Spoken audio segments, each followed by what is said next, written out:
Assalamualaikum warahmatullahi wabarakatuh. Saya Sasidara Apelianti dengan NPM 2359201027 dari kelas 5A. Di sini saya akan menjelaskan tentang analisis EDA atau Exploratory Data Analysis untuk dataset COVID-19. Pertama, saya ingin menjelaskan apa itu EDA. EDA itu adalah singkatan dari Exploratory Data Analysis atau analisis data exploratory. Sederhananya, EDA itu langkah awal saat kita dapat data sebelum bikin model machine learning atau mengambil kesimpulannya. Misalnya kita baru dapat dataset, EDA itu seperti kenalan dulu sama datanya. Pertama itu lihat datanya, isinya apa aja, cari tahu bentuk datanya seperti numerik, teks, tangga, dan lain-lain. Cek ada data yang hilang atau tidak masuk akal, dan lihat pola, tren, atau hubungan antar kolom. Tujuan EDA itu punya beberapa tujuan utama, yaitu memahami dataset supaya kita tahu apa yang kita hadapi, kemudian bersihkan data, kalau ada data kosong, outlier, atau error bisa kita perbaiki. Kemudian ada cari pola, misalnya tren penjualan naik di bulan tertentu, atau korelasi antara dua variabel. Persiapan untuk modeling itu, kalau nanti mau bikin prediksi, data harus siap dulu. Langkah-langkah EDA, biasanya EDA dilakukan dengan urutan, misalnya seperti melihat struktur data, jumlah baris, kolom, dan tipe data. Kemudian ada statistik deskriptif, itu rata-rata, median, nilai maksimum atau minimum. Dan ada visualisasi, pakai grafik, histogram, box plot, scatter plot, supaya pola lebih gampang dilihat. Dan cari hubungan antar variabel, itu tuh cek korelasi, distribusi data, dan menemukan insight, tulis kesimpulan yang bisa dipakai untuk analisis berikutnya. Contoh EDA itu sederhana, misalnya kita punya data COVID-19, kita cek jumlah baris kolom, ternyata ada 100.000 baris. Kita cek berapa banyak kasus per negara, ternyata Amerika paling banyak. Kita bikin grafik tren, terlihat kasus naik tajam di bulan Maret 2020. Dari sini kita dapat insight, penyebaran awal lebih cepat di Asia, tapi puncak kasus terjadi di Eropa dan Amerika. Jadi kesimpulannya itu, EDA itu ibarat detektif data, kita selidiki dulu data dulu sebelum mengambil keputusan. Kalau EDA dilakukan dengan baik, model machine learning kita nanti jadi lebih akurat dan hasil analisis lebih bisa dipercaya. Baik, kemudian di sini ada COVID-19 sedang mendatangkan malapetaka di seluruh dunia.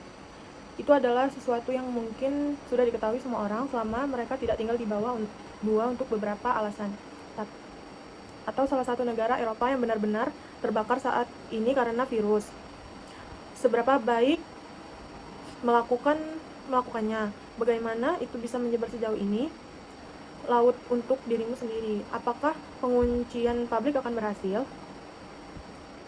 Pelajaran untuk dipelajari dari Tiongkok. Haruskah kita khawatir? Kemudian masuk ke kemudian ada import NumPy.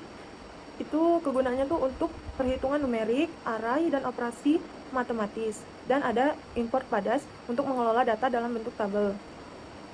Dan juga ada import Plotly Grab Object as a Go untuk membuat grafik interaktif dengan detail tinggi. Kemudian ada data PD.csv untuk membaca file CSV menjadi data frame Padas. Parse dates ini otomatis mengubah kolom date menjadi format datetime, bukan sekedar string. Datehead ini menampilkan 5 baris pertama dari dataset untuk gambaran struktur data. Ini tabelnya, datasetnya. Kemudian ada data info, dipakai untuk melihat informasi struktur database. Ini ada ID ini, nomor unik untuk tiap baris data, provinsi, nama provinsi atau negara bagian. Country, ini nama negara tempat kasus terjadinya COVID. Itu contohnya seperti ini tadi, Afghanistan. Kemudian ada LED, garis lintang atau lokasi. Kemudian long, garis bujur. Date ini tanggal pencatatan kasus COVID-19. Dan ada konfir, jumlah kasus yang terkonfir pada tanggal tersebut. Dan ada fatalities, jumlah kematian akibat COVID-19 pada tanggal tersebut. Kemudian earliest entry ini data paling awal, last entry ini data paling akhir, sementara total day ini 62 hari. Dataset ini mencakup periode 62 hari pertama pandemi COVID-19 dari Januari sampai Maret 2020. Jadi, stat ini none karena Afghanistan tidak punya pembagian provinsi di dataset ini. Sementara let dan long ini tetap sama karena mewakili posisi negara Afghanistan. Confirmed dan death ini 0, artinya sampai 26 Januari 2020 belum ada kasus tercatat di Afghanistan. Kemudian ini dataset utama dan dengan dataset lama, yang ini yang utama. Dataset lama itu hanya mempunyai confirmed, sementara dataset baru itu menambahkan recovered, aktif, dan war region. Recovered ini nih pasien sembuh, aktif ini kasus aktif, sementara war region ini klasifikasi wajah. Kemudian ini hasil tabelnya. Jadi tem ini dapat persentase kematian dari seluruh kasus positif. Sementara country, confirmed, dan deaths ini tujuannya agar negara dengan kasus besar muncul lebih dulu.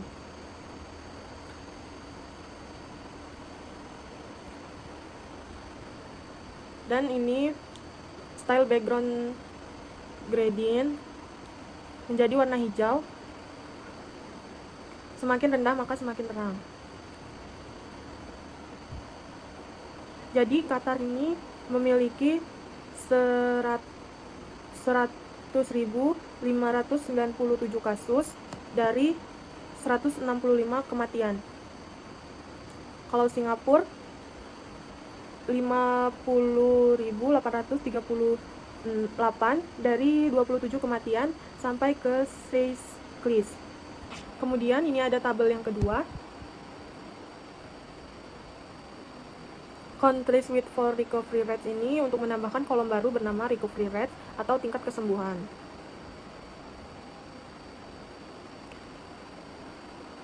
Sementara country confirmed dan recovery ini menjumlahkan total kasus terkonfirmasi dan total sembuh untuk tiap negara. Kemudian